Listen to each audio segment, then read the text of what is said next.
Hello, I am Atul Mathur. Welcome to this online course writing high quality standard operating procedures. I would like to introduce this course to you by asking following three key questions. What is the specific problem this course is trying to address or solve for you and your organization? Second, is that problem really important? And third, how are we going to solve it through this course? So we will look at these three questions. So let's look at question number 1. What's the problem that we are trying to solve through this course? SOPs are, of course, at the core of basic good manufacturing practice or GMP requirement for all pharmaceutical, biotech, and life sciences organizations. And most organizations have hundreds, if not thousands of SOPs. And these SOPs form one of the pillars of the organization's quality system.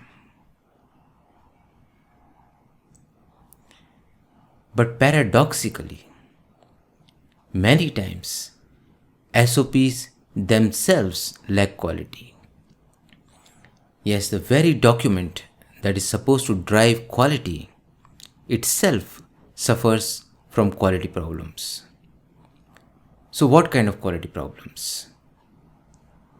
When I conducted a pre-training survey among the participants from a global vaccine company, majority of the participants, 83% said SOPs were wordy.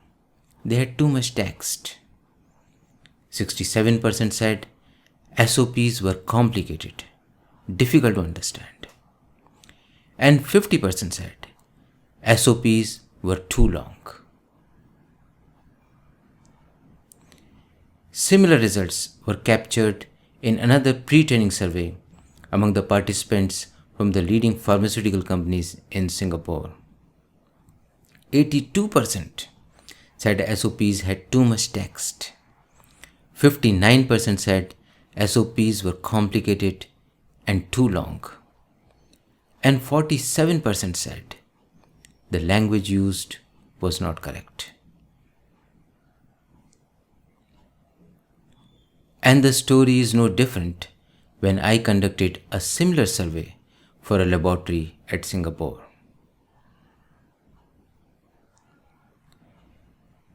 So we can easily see what the common SOP bugs are. Not all, but many SOPs are wordy, too long, complicated, and confusing, instead of being clear, concise, and precise. So this is the problem that we are trying to solve through this course.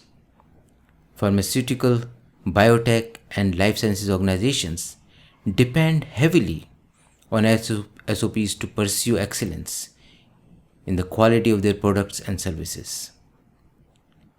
But very often, SOPs themselves lack quality. These are often too long, wordy, complicated, and confusing.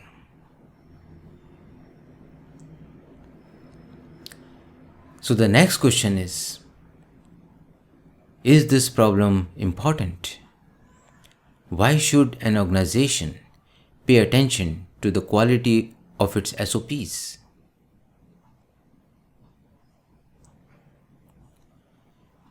Now, if SOPs are of low quality, how does it matter?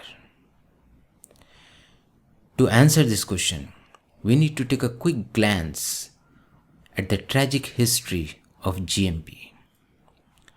Let's start in 1937, when sulfanilamide disaster struck the US. Sulfanilamide was a drug used to treat streptococcal infections. But until then, it was not available in liquid form. Then, in response to market demand, the company making this drug decided to manufacture it in liquid form, and they used diethylene glycol as the solvent for this new liquid drug. And before sending it to the market, the manufacturer tested the new liquid medicine. They called it elixir sulfonamide for flavor, appearance, and fragrance, but not for toxicity. It turned out that the new drug was toxic because of diethylene glycol and killed more than 100 patients in the United States in 1937. The public outcry caused by this incident and other similar incidents led to the passing of 1938 Federal Food, Drug and Cosmetic Act.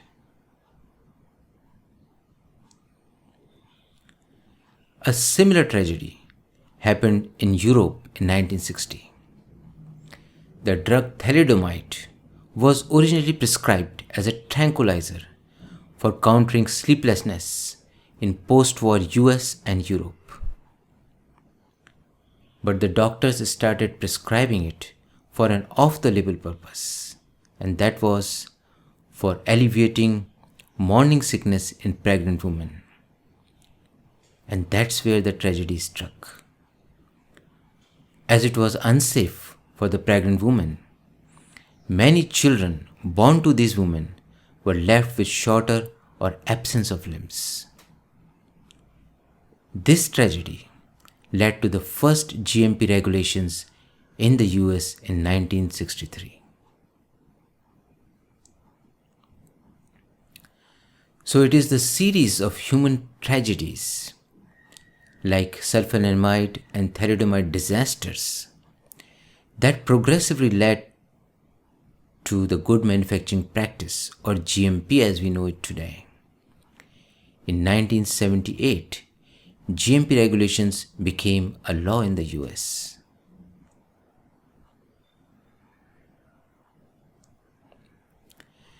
Now, GMP itself comprises of many different requirements, but one of the core requirements is SOPs.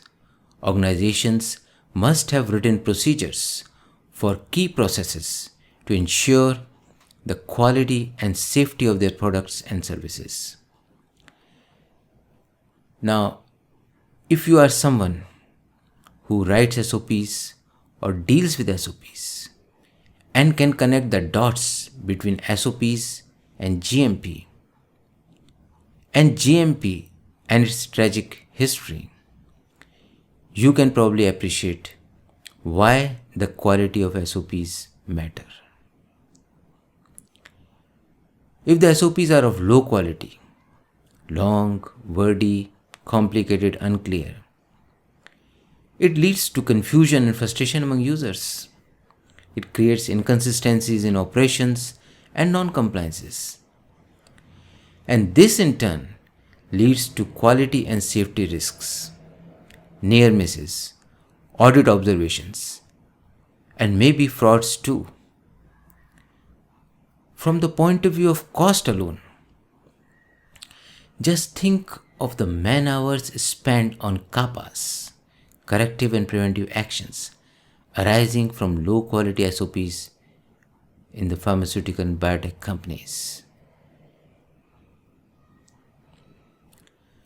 So the answer to the second question, is the problem of low quality SOPs important, is that low quality SOPs can lead to pretty severe negative consequences, from causing confusion and frustration among users to non-compliances and audit observations to finally lower productivity, greater quality and safety risks. So there is a fairly substantial negative cost if we ignore the quality of SOPs. And that brings us to the third and final question. How are we going to solve this problem? If the quality of SOPs is really important for the organization, how can you improve it?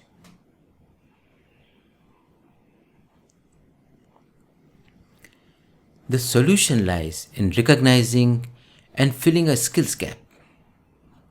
So, what's this gap? The professionals who write SOPs are technically sound and know their stuff well. After all, they are the subject matter experts. But very often, they are not trained in writing skills. And so, the proficiency of their writing skills falls short of the depth of their technical knowledge, creating a skills gap. And as a result, despite having sound technical knowledge, they end up writing SOPs that are not clear, concise, and precise as they should be. And the reason for this gap is simple. Most people have not been trained in writing SOPs. They know the subject, but they don't know how to express it in writing as clearly, as concisely, as precisely as it should be.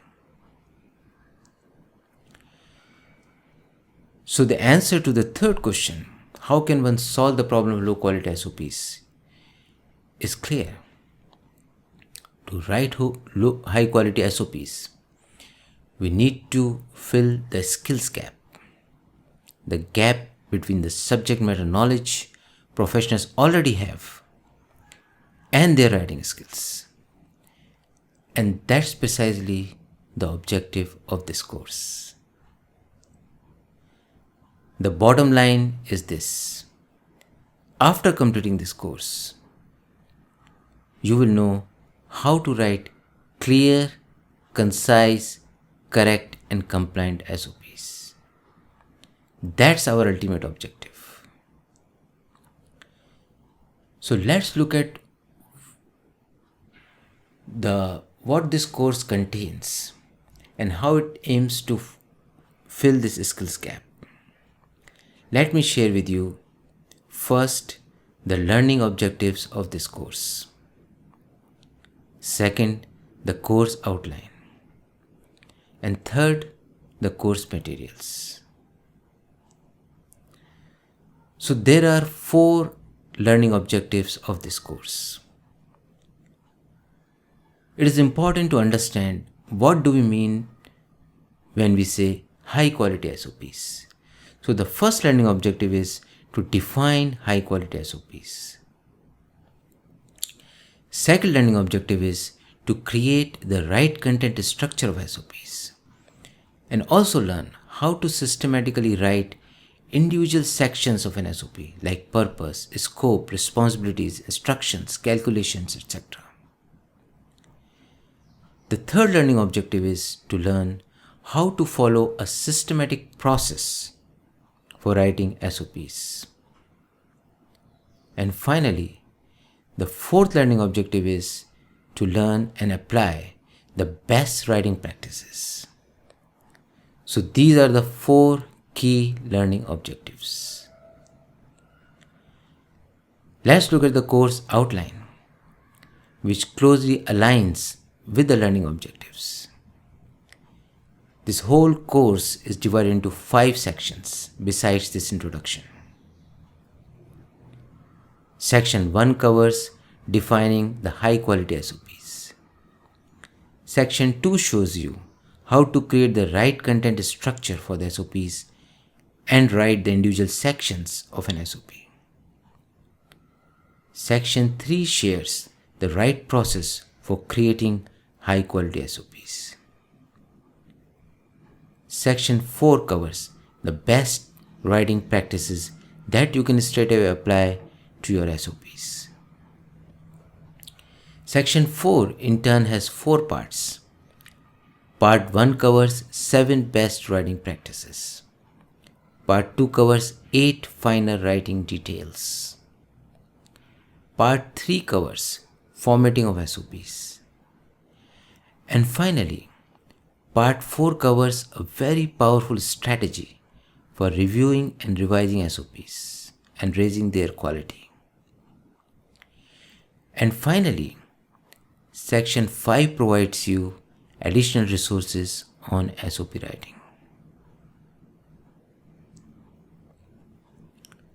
Overall, this course is trying to teach the participants that for producing high quality SOPs, we need to take care of 3 building blocks: right structure, right process, and best writing practices. When you create the right content structure for your SOPs, follow the right process for writing those SOPs, and apply the best writing practices, you end up creating high quality SOPs. So here is an overview of all the training materials included in this course for you. As shown on this slide, for the introduction and each of the first 3 sections, you have a video lecture which you must watch. Then you have 2 PDF downloads. First, notes and exercises, and second, PDF of the presentation slides as well. In addition, Section 2 includes a sample SOP template.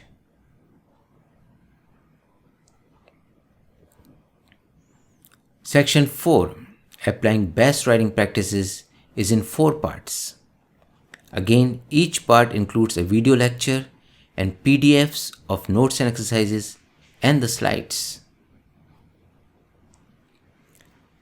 And finally, Section 5 includes 3 additional resources for you.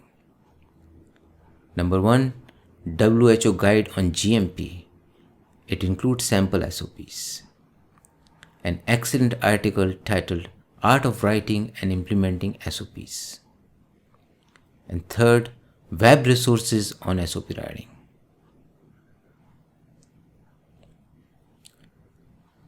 Now let's also discuss our learning approach. Our approach here is that to raise your overall competence in SOP writing, you need both knowledge and skills.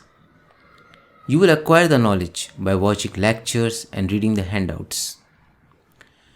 But you can acquire the skills only by attempting the exercises prescribed in this course and also by applying new learnings in your actual work. So simply watching video lectures, I'm afraid, is not enough. So please do the exercises and apply the best practices in your work to really upgrade your SOP writing skills.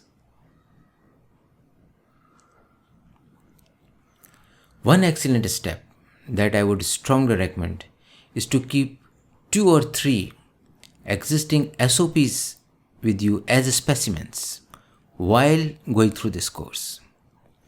This will help you to understand the concepts better and also apply them. By the end of this course, you may be able to identify several areas of improvement in these SOPs, which will be a great outcome. So please keep 2 to 3 SOPs with you. Before we conclude introduction, let's ask an inconvenient but perhaps the most important question at this stage of the course. Why are you doing this course?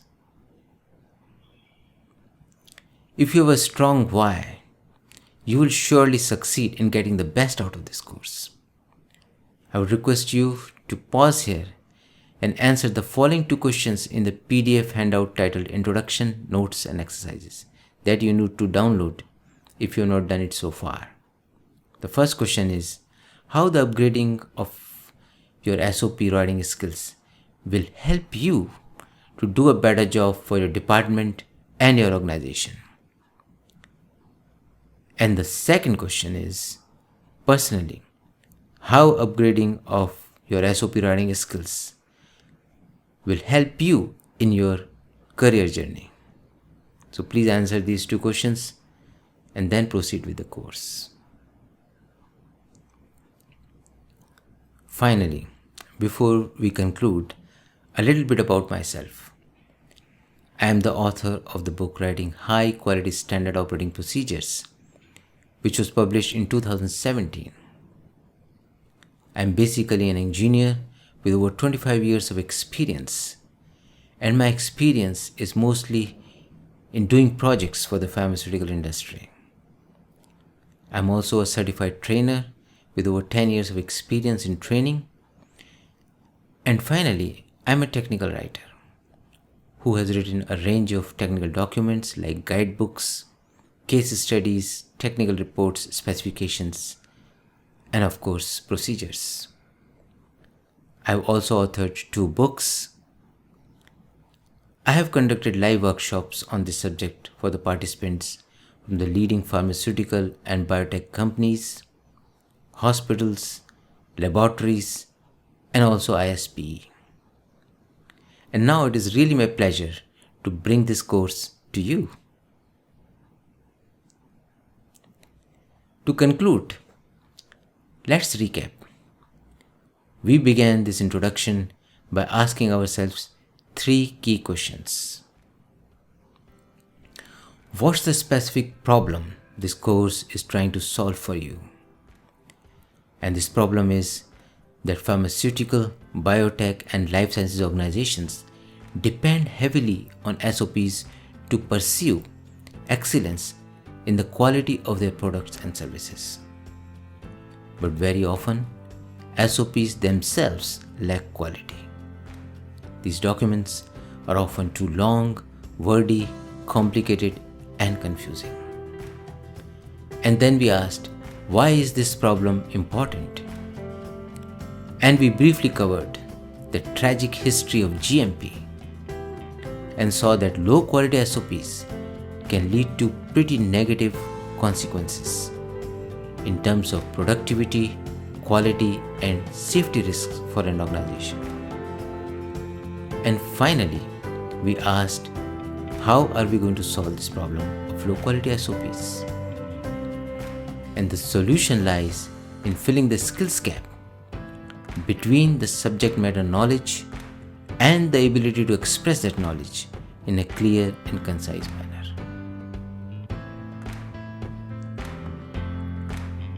And then we looked at the learning objectives of this course, we looked at the course outline, and we looked at the course materials. So let's conclude here. I wish you all the best, and let's move to section 1 of this course, which is defining high quality SOPs. See you again.